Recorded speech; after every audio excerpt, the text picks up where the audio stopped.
Carlsbad, People, Purpose, and Impact, an essential podcast for those who live, work, visit, and play in Carlsbad. Good morning and welcome, everyone. My name is Brett Schanzenbach. I'm the president and CEO of the Carlsbad Chamber of Commerce. I'm your host today, and I'm excited to have with me one of my board members, Mr. Aaron Byzak. Aaron is the Chief External Affairs Officer for Tri-City Medical Center. Good morning, Aaron. Good morning, Brett. How are you? Wonderful. Thanks for taking the time to join us today. I appreciate the opportunity to be here. Absolutely. It's fun having you on for a variety of reasons. You're a local. You grew up here in Carlsbad. You still live here in North County area. You work here. You came through the system, so to speak, and are honestly a big success, a success story of the local school system.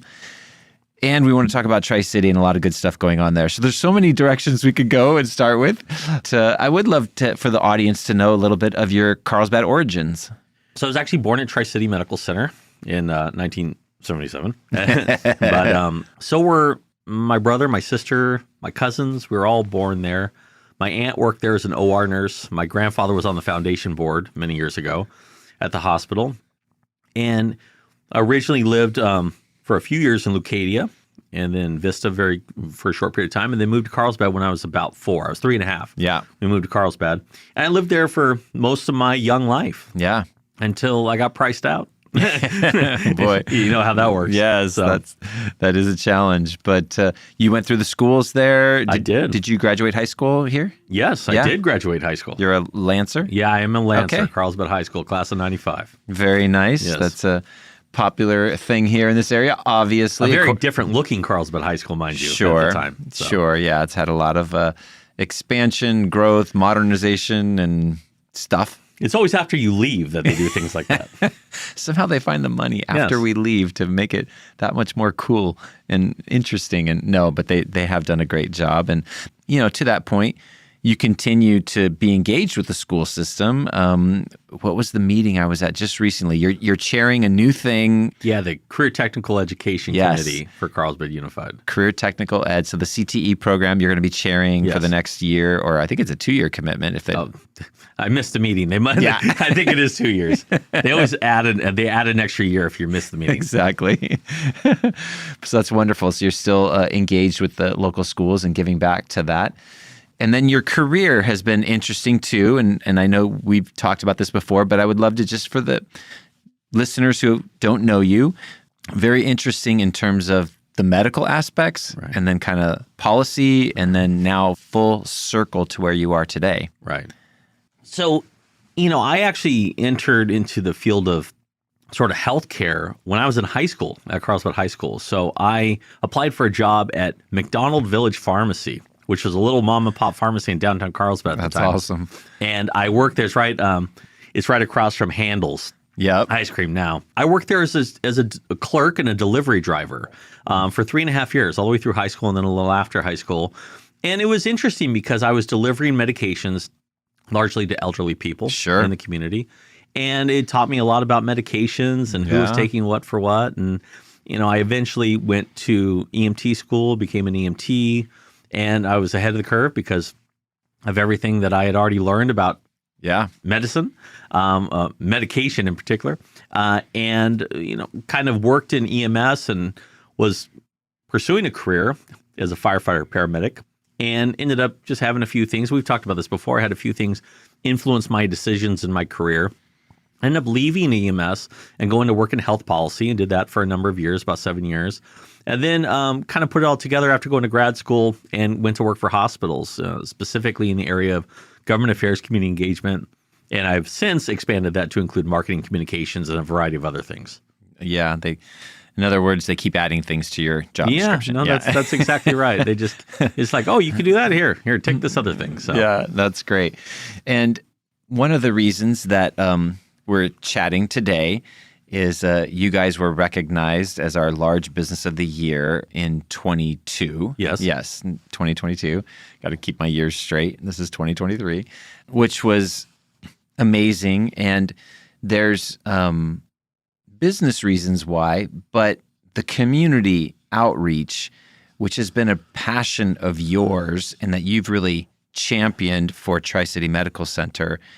So extensive, so thorough, and so comprehensive. And I would love to talk about that a little bit. We are going to circle back to some of the cool business stuff because there's a lot of things going on at Tri-City. But I would love for you to share about the coastal commitment and explain to people what that means. Yes. I know you love your acronyms. I do love me some acronyms. Yes.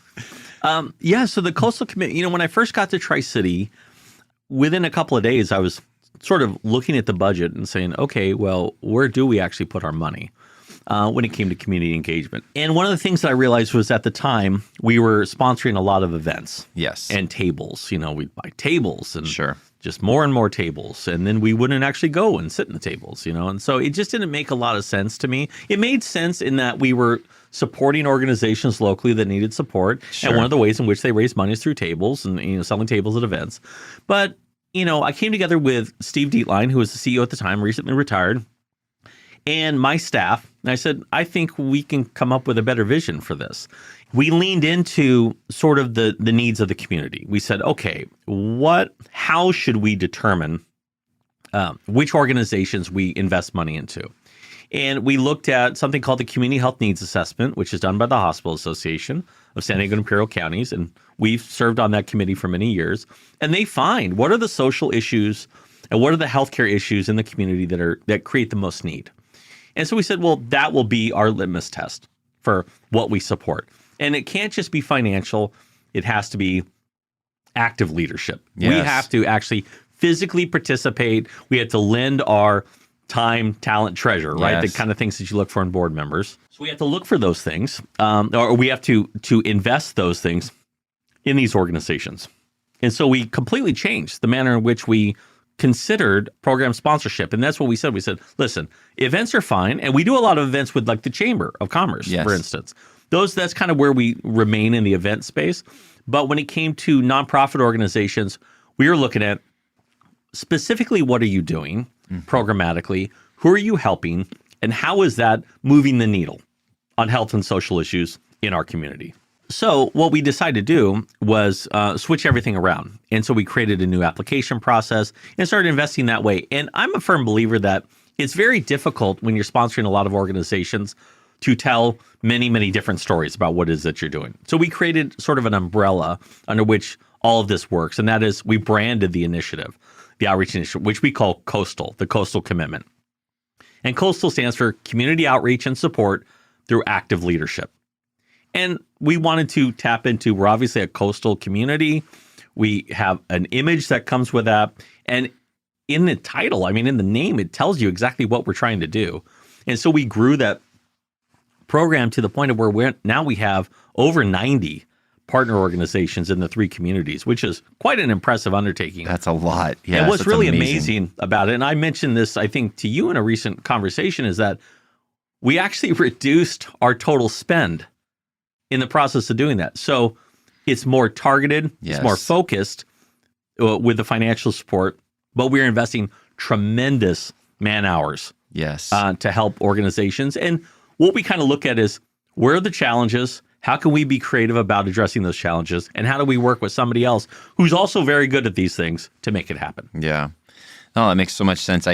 As you said, you and I have talked offline on some of these topics over the years. And I'd say before your time at Tri-City, there was a period of time where I felt like every community garage sale or yard sale had Tri-City sponsoring it. It's like, we're going to go walk our dogs. Oh, it's sponsored by Tri-City. It was unbelievable.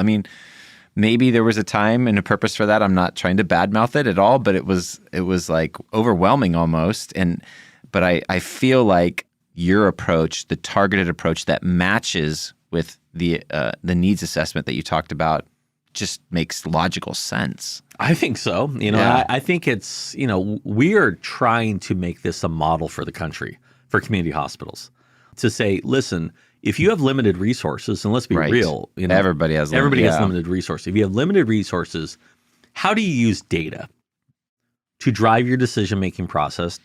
How do you invest wisely? But how do you invest your time in such a way as to where you're truly lifting people up and helping them? and tracking the data and reporting it and doing things like that. So we're in the process right now of actually working with Cal State San Marcos to help us track the outcomes. Nice. Yeah. And so, you have to establish the program and kind of get your feet solid underneath you. And now we're reaching out to them and we're in discussions with them about really helping us with the research component of it. One of the programs that is, part of the coastal commitment, so to speak, is our SoCal program. And you were one of the driving energies behind SoCal. And I know you guys actually came up with that name and title, but I'd love for you to share a little bit about the program, and of course we can dialogue on it because it's a multi-chamber EDC, but Tri-City was behind it the whole way because you saw a need. So talk about the need that you saw and how, and then let's get into what SoCal is and how it's helping. Right. So over the years, I've worked on a lot of workforce initiatives in different positions that I've been at, and I've worked on some that were really good. And I've worked on some that were really not so good. And so one of the things that I've seen over the years is that there's a lot of people who talk about having pathways or pipelines. Sure. And years ago, I was at a meeting and they were talking about pipelines, and I raised my hand. And as is typically the case with me, I kind of just say what's on my mind. And I said, we're talking about pipelines and we're completely full of it. We don't actually have pipelines. We have segments of pipe. They're disconnected. Yeah, we control that segment of pipe, but it's disconnected between, high school to college to career to technical school to career. And what it really takes is a major industry leader to connect the segments of pipe. Yep. And so we're at Tri-City and we're working on things. And one of the top issues that comes up is economic empowerment. And social mobility and things like that. And there's a lot of discussions about equity and outcomes and all these things. We're also attending every event and every meeting that's around in the community. And we know that the chambers are working on this stuff. Right. And they have similar ideas, and sometimes there's collaboration and whatnot. And we said, listen, we should put together something that works for everybody, that everybody can invest in. Yep. Rather than, you have a silo, they have a silo, they have a silo. And those are good silos. Right. And those need to exist, continue to exist, but working together, there's economies of scale that can be realized, and there's momentum that can be realized. And so we had a program before COVID that brought students into the hospital for tours, and we went into their classrooms and lectured and did stuff like that. And so we said, well, how would we do that, but do it digitally and remotely? And so we came up with this sort of concept that was built upon the foundations laid by the chambers and the school districts and whatnot, and said, let's create a website that has profiles and videos of different jobs and tells you all about that job and where you can go to school locally to do that. And then make it available to everyone, whether you're in school or you're not in school. Right. I mean, you might be 40 years old and looking to change career. Yes. It's a website for you as well. Yeah. And so, of course, we love our acronyms, right? So we had to come up with something, and we wanted it to take over all of Southern California. Start small, grow big. Yep. And so we're like, well, SoCal. And so we started working with it, and student opportunities for career awareness and learning is what came up. And you could brand that as well and stuff like that. And obviously we collaborate with the Economic Development Council, where I was coming in as the chairman. Yep. And you guys and the Vista Chamber and the Oceanside Chamber, everyone's all in. School districts are in. The college is starting to come in. And it just spread like wildfire across North County. And now it looks like it's probably going to be spreading to East County and South Bay. Oh, nice. And I had some discussions the other day about that. And, we want it to go everywhere. Yeah. Because the goal, I know it's your goal, it's all of our goals, is to elevate people. Yes. Create opportunity. We want the best and the brightest here in our community to find education here in the community and jobs here in the community. Yep. We want them to stay here. We want them to be wildly successful. And I think that it's the great equalizer. Education and opportunity and careers is the great equalizer. Yeah. Yeah, we had a very similar experience when I was at the Vista Chamber before coming here, where we were bringing students out to businesses, locations on site, like you just mentioned you were doing at Tri-City. And, they would get these tours, but we tried to make the tours a little different than just like a field trip. Like they would actually get to hear from people at different departments at a company. And like one of the best ones was like our friends at Solitude. They hosted many of these, and you would meet somebody on the shop floor, and then somebody in marketing, and somebody in shipping. You'd meet somebody in R&D, and we kind of helped them prepare to share who they are, what they did, what they liked about it, what was challenging about it, how they got to that point in their life, that kind of thing. And so it was a great experience. I think in about 18 months, we brought almost 1,000 eighth graders, wow, through these places. But as you know from hosting this stuff at Tri-City, for me at the Chamber, it was getting hard because I was constantly asking some of the same 4 or 5 companies to host another group of 30 or 40 eighth graders. Right. And so I was wearing them out. And the schools had the challenge too. Field trips are not easy for the schools logistically anymore. Right. I felt like when I was going to school, that was like no big deal. But of course, that was my child perspective. Right. But these days, it's quite a lift for them. So when this concept came up, and I can remember us all sitting at lunch together at a restaurant, I can see it, and I was like, yeah, this idea that you primarily were pushing was a natural. Yeah, and I think it makes sense for business. I mean, obviously, I mentioned before that industry leaders need to take a leadership role in workforce development. And for a lot of industry leaders, they're looking at the return on investment of these things. They're like, man, I'm not going to see a return on investment for 10 years, if I talk to some kid, right now. So, we're looking at ROI. Business leaders are looking at ROI and say, what's the return on investment right now? And so they're probably not going to see that return, and they're taking their time out of their staff's day and things like that.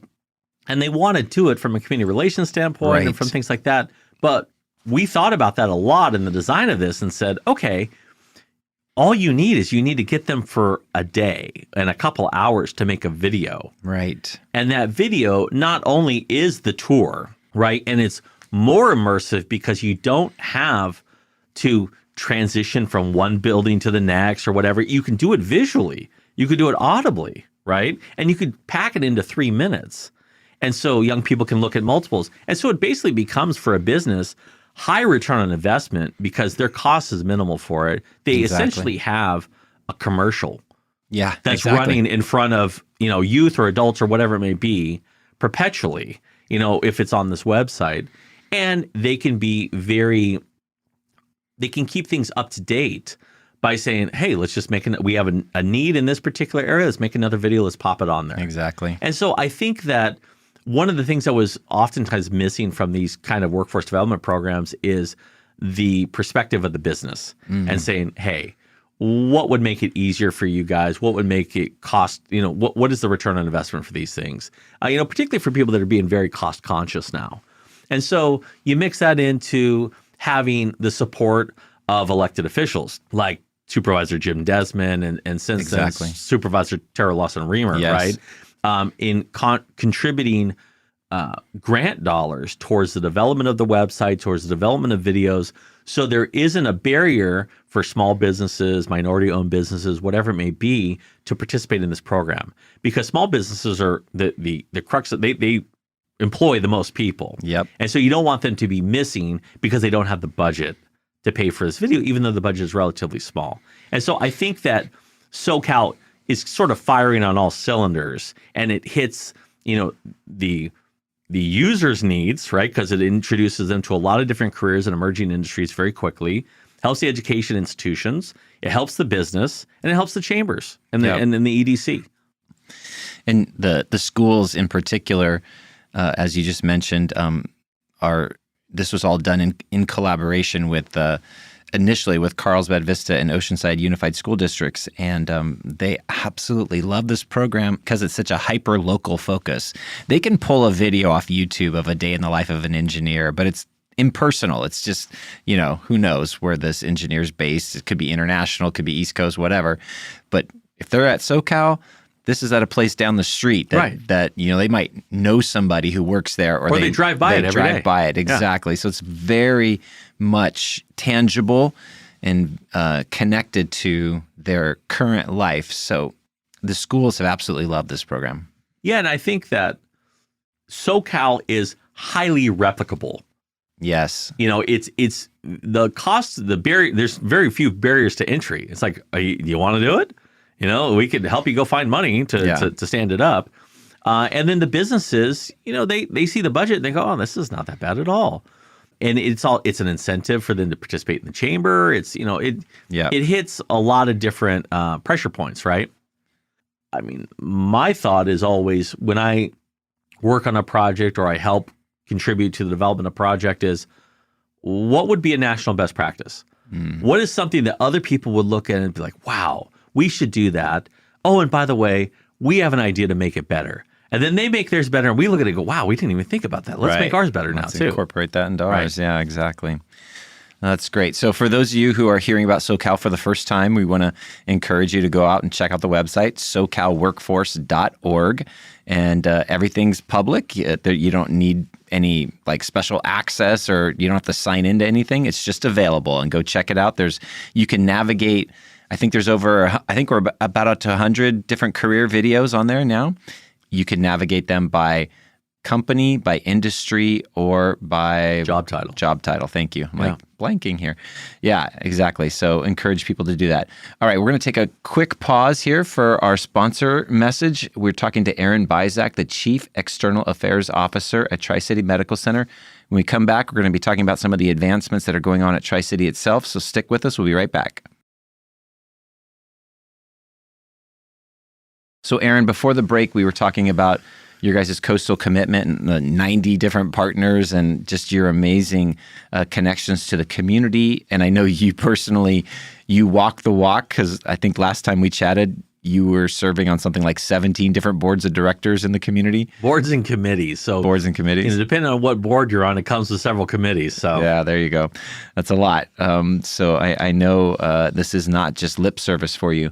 But there's a lot of great advancements going on at Tri-City itself. So I'd love for us to talk about, I think we should update the public on behavioral health, and then your emergency room stuff and others. So let's chat about behavioral health, because it was a big thing in the media a couple of years ago. And, for some reason, everybody was blaming Tri-City for stuff, which was literally not fair, and but let's go through that a little. Yeah, so I think at the time there was a lot of pressure that was being built up in behavioral health, because we as a society have failed on behavioral health for a very long time. Yes, at multiple levels.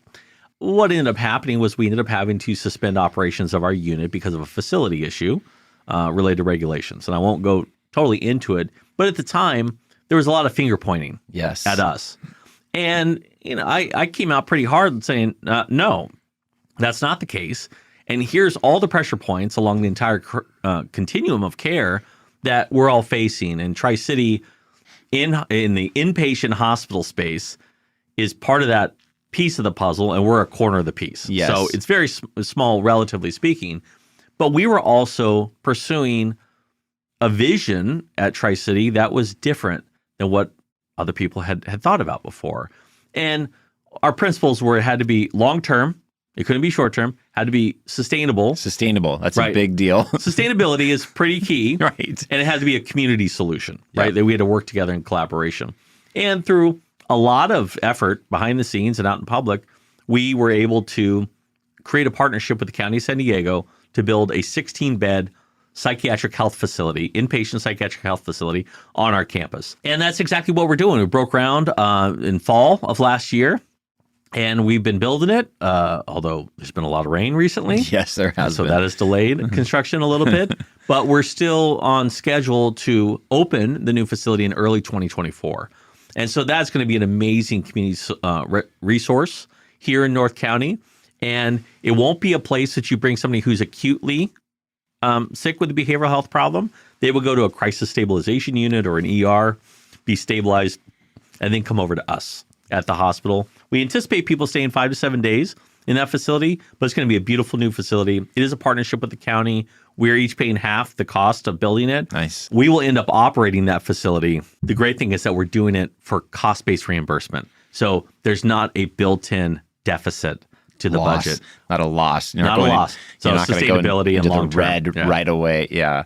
Which was part of the issue, of the previous unit. And I don't know, I don't understand why people just assume that businesses, because you're a business at the end of the day, you got to be able to pay your bills or you cease to exist. Correct. That you can just operate things in the red. The reimbursements that were coming were awful. Correct. You know? Terrible. Yeah. So very excited about this, this progress. Right. And this is progress in the true sense, because like you said, this is something that can be sustained and be an asset beyond just the immediate needs. Right. And, there's certain services in healthcare that don't generally make money. And there's other services that do. And so you have to make money in the services that do in order to offset the ones that you don't make money in. Yeah. And so with this service, which was historically one that didn't make money, you lost money on it. If it breaks even, that gives us a lot of opportunity in other areas.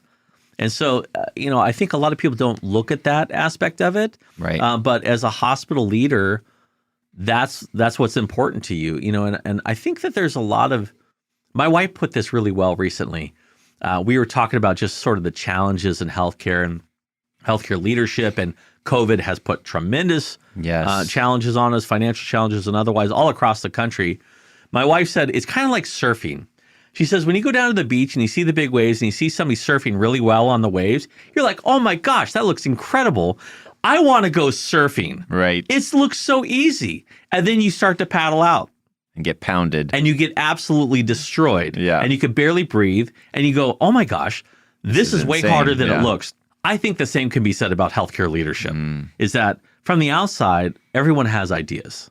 It's easy to have ideas. But when you get on the inside and you look at the regulations and the legislation, the market pressures and the financial challenges and labor and all these, labor issues and all these things, it just becomes very, very difficult. Yeah. And so finding the solution like the psychiatric health facility or any number of the other projects we're working on, other healthcare systems are working on, is really, it's almost miraculous that these things happen. And you brought up in that discussion, you brought up something that I think is good to highlight once again, because there were a lot of misnomers going out there during COVID time that hospitals were, if they just coded something as being COVID, then they got all this money was coming into them and all this stuff. Like somehow COVID was a money maker for hospitals. And I think it would help. I feel like we're kind of now in the endemic stage instead of pandemic. Right. So share the reality of what that was like for the hospital. Well, it was financially devastating for the hospital. It was financially devastating for several reasons. First was that they shut down surgeries for an extended period of time. And you mean the electives? Yeah, stuff? the electives. They call them electives, but there's a lot of things that fall into that elective category. Yeah. I mean, I had a heart procedure 3 years ago I have a congenital electrical problem with my heart, and that would have been elective. And it didn't feel elective at the time. Yeah. And so felt pretty essential. You shut that down, but you still have all the costs of labor, right? So you have no money coming in or limited money coming in and a bunch of labor costs. And then when you start to come out of it, you have a lot of people who are seeking care for COVID. At the height, we had 100 people in the hospital on one day with COVID who are COVID positive. Now, you get marginally more reimbursement than you would for, say, flu, right, for COVID. But the people with COVID stay an extended period of time. Yeah. And so everything after probably day 3.5, you're losing money. And if they're staying 10 days or 12 days or 15 days, or some of them months, that's all money going out and not much money coming in. And so that makes things very difficult. I mean, we lost tens of millions of dollars. And we got a little bit of support from the federal government. Thank you, Mike Levin. Thank you to Congress for that. But it did not equate to the money that we lost. Right. And we got really almost nothing. We got no direct support from the state. Got a little support on labor things, but we got no direct financial support from the state of California. And so when you look at that, you have to make up the money somewhere. Right. And so, we're also in a period where we have to grow. We have to come up with a vision for seismic retrofitting and all these things that are going on at the hospital. So it creates it's a delicate balance. Challenging times. Yeah, COVID did not result in you guys rolling in the revenue. No, it was the exact opposite of that. And actually going into COVID, we were, relative to most hospitals, doing pretty well financially. And it just becomes very challenging. Yeah. When you have the cost of labor is increasing, skyrocketing, cost of supplies, cost of medicine, Everything's going up and the revenue stays low or goes down. And, I think it's important to note that under the state's Medicaid program, we call it Medi-Cal, reimbursements haven't increased in like 12 years. Oof. And 12 years ago, they were probably 20 years behind. And so if you have cost escalation going one direction, straight up, and you have reimbursement staying relatively flat or actually declining in real terms, then there's a growing delta between those two lines on the graph. And that delta is very red.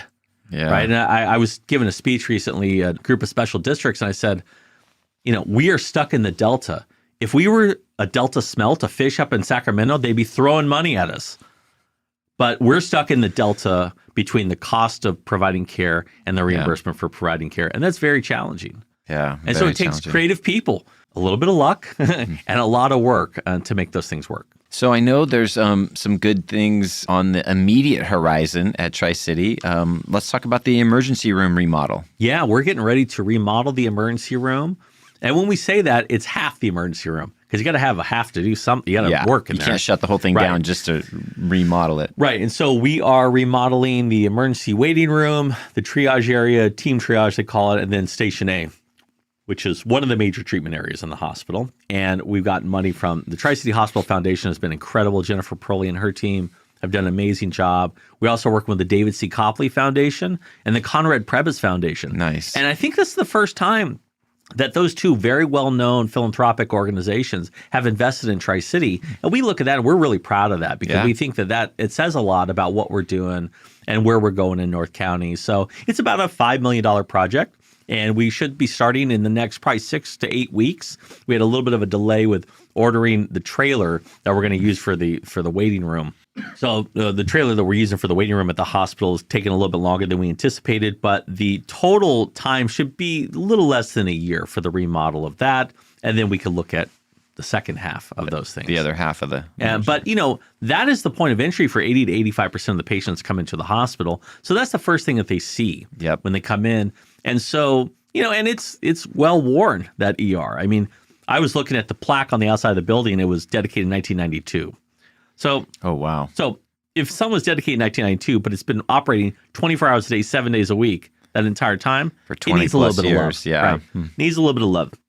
So that's what we're going to do is we're going to give it some love. We're going to make it beautiful. Actually, the flooring throughout is going to look like sand and water in different locations and stuff. So really leaning in on the coastal feel here locally at Tri-City.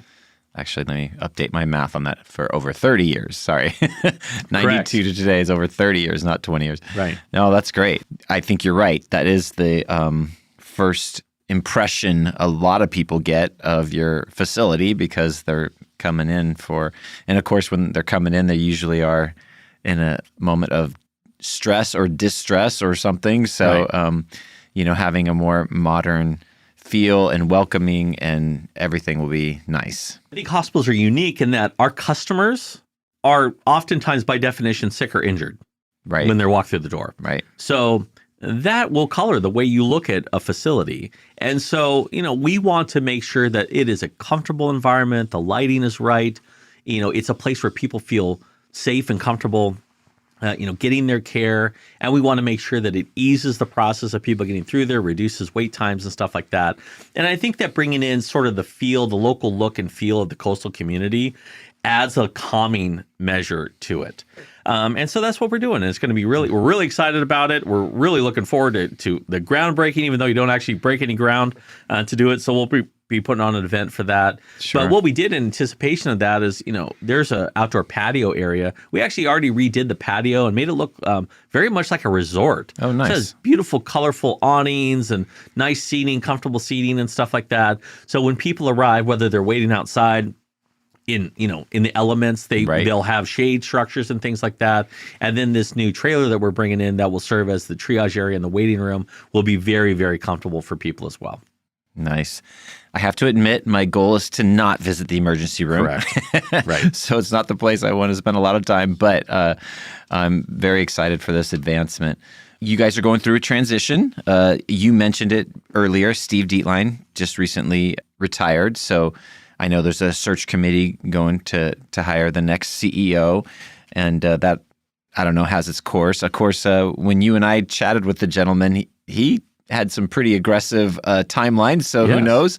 Maybe it'll be sooner than later that a new permanent CEO is announced. But so that's going on. Is there anything else in the pipeline that's going on that we should be aware of that you want to share? Yeah, we're actually going to be opening, hopefully early summer, a new MRI suite. Nice. That has what they call the 3 Tesla MRI. The 3 Tesla MRI will revolutionize diagnostic imaging in North County. So that's really cool. That's happening. I mean, they're bringing in the crane, I think, to bring in the magnet next week. Wow. Wonderful. So that's a very exciting development at the hospital. And, there's a lot of other things that are going on with the coastal commitment. We're growing that. Yep. We're I think we are rolling out a new employee engagement program that I think will really sort of tap into more of the strengths within the organization, which I think is really exciting. And we're always looking at improved customer experience, improved patient experience, better quality outcomes, things like that. We do great right now, but you could always improve. And so those are some of the exciting things we're doing. It's awesome. And I always admire how not only you're trying to do better with your patient experience, but your technology, as you just mentioned, is nonstop. You guys are upgrading, and we didn't talk about robotics surgery stuff today, but you guys are a leader in that, and you guys have won awards for stroke and heart care, cardiac care. Right. Sorry, I mean, you guys really are top notch. Yeah, and I think one of the things is people look at the outside of the facility, they see a somewhat older facility, and they think, Sure. oh, there must not be innovative equipment inside, and there's a ton of innovative equipment inside that we use every single day. I mean, we have artificial intelligence that can predict where clots are going, and we can go into your brain and pull out clots. We have all these amazing things. It actually is that much harder when you're in an older facility, because you have to update the facility to meet the new technology. There's a lot of really cool things that are going on at Tri-City, and when people walk through our door, they're getting the best care. Actually, I was speaking to somebody the other day who had a hemorrhagic stroke. Ooh. And came into our facility, and now she's up and walking around like nothing ever happened. Awesome. And I was like, yes. I mean, those are the kind of things that make me so happy. Yeah. And our survival rate for CPR and cardiac arrest and stuff like that is higher than it is in most hospitals. I think we're twice the national average for survival rate. That's amazing. Just incredible. And I think that, Tri-City has sort of a challenged reputation over the years. Some of it's political, some of it's facilities, whatever it may be. The truth of the matter is that people are getting amazing care when they walk through the door. Yes. And it's been, we should throw out there, you guys opened your doors in 1961. So it's been a little over 60 years now. And of course, I can't let this podcast end without mentioning the chambers, the 3 chambers role, and, pushing forward this initiative to create the Tri-City Health Hospital District, which was Carlsbad, Oceanside, and Vista. One of the quality initiatives you got to have in a region is state-of-the-art, top quality healthcare. And you guys have been providing it for 60 years, and you continue to provide it. I'm grateful that you guys are here. I'm grateful for your community engagement. You serve on my board, which I'm grateful for that as well. So just really appreciate everything that you guys do. Now, we appreciate you guys' support, and we appreciate everything the Chamber has done and the cities have done to support Tri-City over the years. I think that 60 years ago, the chambers and the cities had a vision for what this place could become, right? And healthcare was a key component of that. I think that right now we are at a transitional period where we need to look at the next 60 years. Yeah. I think it's key for the cities and for the chambers and a number of other stakeholders to come together around a common vision for that. And I know that Tri-City's interested in that, and that's where we want to go. Love it. Thank you so much for taking the time to come down and share and update us and update our listening audience. Thank you very much, Brad. I appreciate it. Great.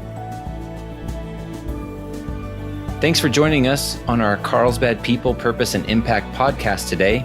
If you enjoyed it, please hit the follow button on wherever you get your audio. And please tell a friend. We would love to hear your feedback, which you can share at carlsbadpodcast.com. You can leave us a review, ask a question, or leave an audio comment, which we can play on the show in the future. And that's all we have for today. Can't wait to see you next time on Carlsbad People, Purpose, and Impact. And remember, share some kindness today. It's free, creates goodwill, and makes you feel great.